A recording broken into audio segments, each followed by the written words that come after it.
Endlich raus aus der Vorlesung. Und rein in die Praxis.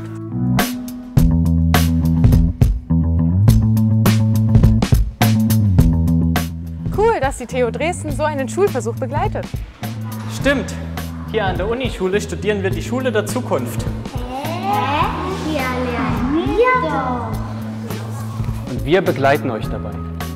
Und mit uns Wissenschaftlerinnen entwickeln alle gemeinsam die Schule der Zukunft. Ausgehend von einem pädagogischen Konzept erprobt und erforscht die Universitätsschule innovative Lehr- und Lernmethoden. Der Schulversuch wird als Reallabor 15 Jahre lang von der TU Dresden begleitet. Theorie- und evidenzbasiert entwickeln wir die schulische Praxis.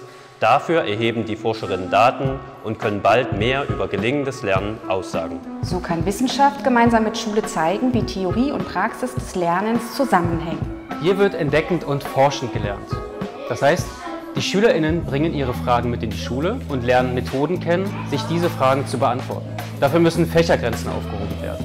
Die Kinder lernen immer gemeinsam, aber entsprechend ihrer individuellen Möglichkeiten. Also mir gefällt sehr gut, dass wir eben freie Lernzeit auch haben.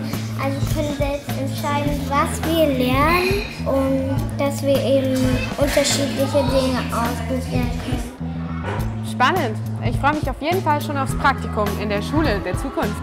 Ja, und ich bin dann bald als Experte für die Physik der Superhelden mit meinem Ganztagsangebot regelmäßig bei den Kids hier.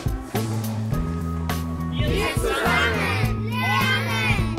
lernen! Gestalten, forschen und lernen forschend an der Universitätsschule